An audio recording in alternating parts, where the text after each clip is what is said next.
اللي في الصورة دي اسمها ليلى، صاحبة أسرع خيانة في العالم. سمعنا كتير عن خيانة زوجية حصلت بعد سنة من الجواز أو بعد كام شهر، إنما خيانة تحصل تاني يوم على طول جديدة دي. والأغرب إنها ما اكتفتش بكده. 2017 في محافظة الجيزة، وتحديدا في منطقة بولاق الدكرور، باسم اللي عنده 32 سنة، شاب من عيلة كويسة جدا، تحمل مسؤولية عيلته كلها بعد ما والده توفى وهو في سن صغير. ومن وقتها باسم حياته الشخصية بقت رقم 2، واهتمامه بعيلته وبإخواته بقى رقم 1، وكل إخواته وقف جنبهم، لكن كانت أقرب واحدة ليه هي أخته الكبيرة اللي كان مسؤول عنها مسؤولية كاملة، لحد ما ربنا قدره وقدر يعمل لها كل اللي هي عايزاه لحد ما اتجوزت. وفجأة يحس إن العمر جري بيه وملحقش يستمتع بأي لحظة في شبابه، حتى لما فكر إن هو يتجوز لأنه ما عندهوش خبرة كافية في الحياة. فكان كل اللي بيدور عليه هو الشكل وبس، عايز واحدة شكلها حلو تعوضه عن كل السنين اللي فاتت، وفي نفس الوقت كان جاهز ماديا، يعني بمجرد ما هيلاقي حد مناسب بالنسبة ليه هياخد خطوة الجواز على طول. وفي نفس المنطقة بتاعته كان في بنت جميلة جدا اسمها ليلى، وليلى دي كانت فعلا مميزة جدا، وكان معروف عنها إنها بترفض الشباب اللي بتتقدم ليها، وده لأن حاجتها كانت دايما إنهم مش جاهزين ماديا للجواز، وإن عندها طلبات معينة هما مش هيقدروا عليها، وده كان سبب الرفض اللي ظاهر قدام الناس. إنما السبب الحقيقي إن ليلى كانت مرتبطة بواحد وبتحبه جدا وساكن في نفس المنطقة، بس الظروف المادية وحشة جدا، والشاب اللي بتحبه ليلى ده اسمه حسام، وهو فعلا اتقدم لها أكتر من مرة، لكن عيلتها كانت بترفضه لأنه فعلا مش جاهز، ولا باين عليه ولا عنده طموح إنه ممكن يجهز في يوم من الأيام.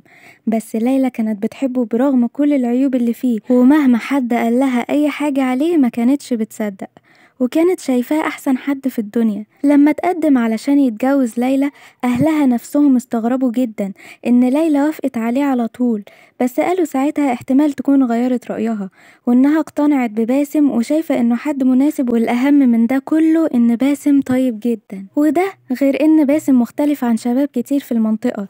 إنما ليلى وافقت عليه لأسباب تانية خالص، كانت شايفة إنه فعلا حد طيب جدا، وهتعرف معاه تعمل كل اللي هي عايزاه. راجل ما عندوش أي خبرة في الحياة، وكل اللي كان باصص عليه الشكل وبس.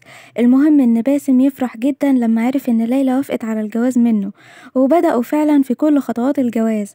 بس ليلى يكون عندها شرط واحد، إن هي اللي هتختار الشقة اللي هتتجوز فيها، ومهما باسم يجيب لها شقق كتير ويمكن أحسن من اللي هي عايزاها، كانت ليلى بترفض وعندها إصرار على الشقة دي. الشقة عادية جدا وموجودة في عمارة سكنية جديدة ما فيهاش أي ميزة، حتى أهل باسم لما شافوها قالوا نفس الرأي، بس كانوا مستغربين اللي ليلى مقتنعة بالشقة دي جدا ومتمسكة بيها كمان. وخلال فترة الخطوبة اللي هي 3 شهور، أكتر من حد من صحاب باسم حاول يلفت انتباهه إنهم مش مرتاحين لليلى، لكن كانوا محرجين جدا منه ومش عارفين يجيبوله الموضوع ده ازاي، تحديدا إن الناس القريبة جدا لباسم كانوا شايفين الفرحة والسعادة اللي في عينيه مجرد ما بيجي اسم ليلى. ده غير إنه ما كانش مصدق نفسه إن ليلى الجميلة دي توافق عليه وتتجوز عادي جدا. وعلشان كده أصحاب باسم يقرروا يسكتوا ويقولوا إنه ممكن تبقى كويسة بعد الجواز. في نفس الوقت ده اللي هو في فترة الخطوبة، كانت ليلى بتقابل الشاب اللي بتحبه اللي اسمه حسام، وكانت دايما بتقوله وبتوعده إنها مش هتكون لحد غيره، وإن جوازها من باسم هيكون حاجة شكلية مش أكتر، وإن الموضوع ده هيحصل في أول يوم بعد الجواز، وإنها هتتصرف وعاملة حساب كل حاجة. في الحقيقة حسام في الأول ما كانش فاهم هي ليلى هتعمل إيه، لكن لما عرف إن ليلى اختارت الشقة دي تحديدا فهم هي هتعمل إيه، لأنه كان ساكن في نفس العمارة بس في الدور الثالث في شقة متواضعة وأقل بكتير من الشقة اللي واخدها باسم جوزها. بس مهما تخيل حسام إيه اللي ممكن يحصل، ما كانش قادر يستوعب وما كانش عارف هي ليلى بتفكر في إيه. بعد ما يعدي ال3 شهور بتاعة الخطوبة والشقة تبقى جاهزة تماما، باسم وليلى يتجوزوا، وأهل العيلتين يحضروا ويفرحوا جدا بالجواز، وبعد ما يخلصوا يطلعوا هما الاتنين على شقتهم. وباسم فرحان جدا إنه قدر إنه يتجوز أحلى واحدة في المنطقة، واللي كان فاكر إن كل الناس بيحسدوه عليها. المهم إن ليلى بعد ما دخلت الشقة قالت لباسم إنها تعبانة جدا من الفرح لأنهم كانوا عمالين يرقصوا، وكانت صاحية من بدري جدا، وقدرت تقنعه إنها تعبانة وإنها هتنام. وتاني يوم الساعة 8 الصبح يتفاجئ باسم إن ليلى صاحية وبتصحيه، وبتطلب منه إنه ينفذ لها الندر اللي كانت ندراه على نفسها. والندر ده بيبقى عبارة عن وعد الإنسان بياخده بينه وبين ربنا، إن لو نفذ حاجة معينة ليه هيعمل الندر ده. وليلى قالت لباسم إنها كانت نادرة توزع أكل على الغلابة عند واحد من المساجد المعروفة في المنطقة، وبيكون قاعد عند المسجد ده غلابة كتير. طبعا باسم يستغرب جدا من الطلب ده، لكن ليلى كانت عارفة كويس هي هتتصرف إزاي. بعد ربع ساعة بالظبط باسم ينزل من البيت ويروح علشان يشتري أكل، وبعدها يطلع على الجامع علشان يوزع الندر اللي ليلى قالت عليه. وليلى كانت حاسبة كل حاجة، وأول ما ينزل باسم من البيت تطلع بسرعة على الدور اللي فوقها اللي هو الدور التالت، وتخبط على حسام وتقضي معاه الساعة كاملة، وبعد كده تبقى نفذت وعدها ليه. وبعد ساعتين باسم يرجع على البيت ويلاقي ليلى قاعدة ومستنياه، وتبدأ حياتهم من اللحظة دي، وتستمر الحياة بينهم اللي هي عبارة عن خيانة متواصلة. والغريبة إن مفيش أي حد من الجيران كان ملاحظ أي حاجة بتحصل بين ليلى وحسام، وباسم لأنه فعلا طيب جدا كان بيصدق أي حاجة بتقولها ليلى، لأنه كان في أيام معينة كانت مدية وعد لحسام إنها هتطلع له في الأيام دي، وتفضل العلاقة دي لمدة سنة كاملة. وخلال السنة دي حسام يا إما بينزل لها عندها في الشقة يا إما هي اللي بتطلع له. أهل باسم كانوا حاسين ومتأكدين إن باسم ابنهم مش مبسوط في الجوازة دي، بس باسم عمره ما اتكلم ولا اشتكى ولا قال أي حاجة ولا اتكلم على أي حاجة تخص ليلى اللي كانت فعلا مسيطرة على كل تفكيره ومخليه ما يفكرش في أي حاجة ممكن تزعلها.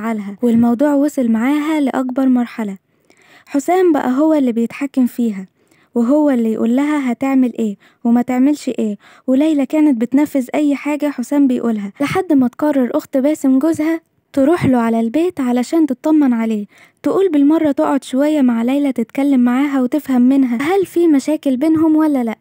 وتطلع الشقة وتخبط على الباب علشان ليلى تفتح لها، وتتفاجئ إنها جاية ليهم زيارة لأنها ما كانتش عارفة إن أخت جوزها جاية ليها دلوقتي.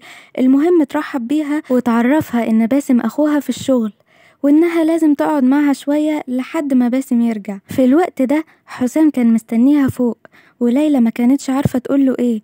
وفي الوقت اللي أخت باسم وليلى قاعدين مع بعض كان حسام عمال يتصل على التليفون كتير، وطبعا أخته كانت ملاحظة إن في حاجة غريبة بتحصل، فتقول لها أخت باسم إنها تعبانة شوية ومحتاجة تدخل الأوضة تريح على ما باسم يجي.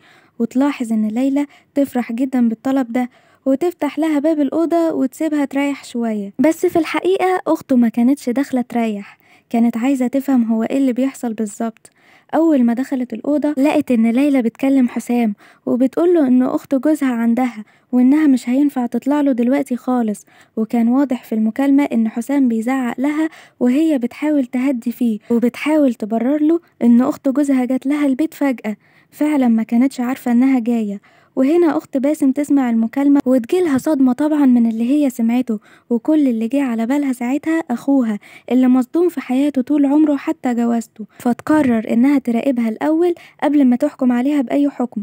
وخرجت من الأوضة وقالت لها إنه واضح إن باسم هيتأخر شوية وإنها لازم تنزل علشان تلحق تشوف ولادها. وليلى تفرح جدا باللي سمعته، بس الحقيقة إن أخت باسم بعد ما خرجت من الشقة ما خرجتش من العمارة، فضلت مستنية علشان تشوف هي ليلى هتعمل إيه. فاكتشفت بعد 5 دقايق إن ليلى بتفتح باب الشقة وبتطلع على الدور اللي فوق. أخت جوزها بتنزل على البواب تحت وتحاول تفتح معاه أي موضوع بحجة إنها عايزة تأجر شقة، فالبواب يقول لها إن مفيش ولا شقة موجودة معروضة للإيجار. فلما سألته عن الدور الثالث وهل في شقة ممكن تاخدها فوق أخوها على طول، فقال لها إن اللي في الدور الثالث ده الأستاذ حسام. ولما سألت أخت جوزها عن ليلى في المنطقة عرفت إن حسام ده كانت مرتبطة بيه وتقدم لها فعلا علشان يتجوزها، وكتير من المنطقة كانوا عارفين إن ليلى على علاقة بحسام. أخت باسم تروح لها البيت وتقرر إنها تتكلم معاها وتعرفها إنها عارفة موضوع الخيانة بتاع ليلى، وتوقعت إن ليلى هتتصدم ومش هتبقى عارفة تعمل إيه، لكنها اكتشفت إن ليلى بتقول لها إن باسم جوزها هو السبب، وإنه دايما مشغول عنها بالشغل وبيعملها وحش جدا، وإنها لقت حسام ساكن معاها في نفس العمارة بالصدفة. ووعدتها في نفس القعدة إنها هتوقف موضوع الخيانة ده خالص، وإن الدنيا هتتغير تماما.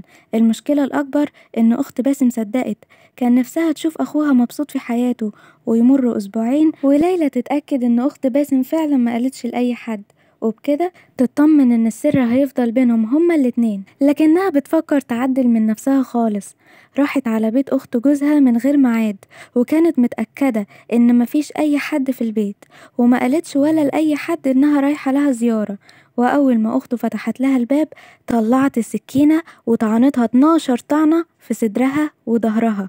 ولما اتأكدت إن أخته ماتت قفلت الباب ونزلت وروحت على بيتها عادي. وبعد ساعة يكتشفوا الجريمة ويبلغوا رجال الأمن، وبعد كده يروحوا على مسرح الجريمة فيلاقوا إن الوضع غريب جدا.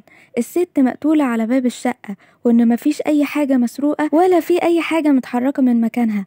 فواضح إن اللي عمل كده بيحاول يخفي سر أو في حاجة معينة هو بينتقم بيها بالطريقة دي. ويتم فحص الكاميرات بتاعة المراقبة علشان يلاقوا ليلى طلعت عندها ونزلت بسرعة. فلما سألوا ليلى قالت لهم إن ده شيء طبيعي، وإنها بتعمل كده كتير لما بتكون في أي مكان قريب من شقتها، فبتطلع تسلم عليها وبتنزل على طول. هي أخت جوزها برضو وزي أختها بالظبط.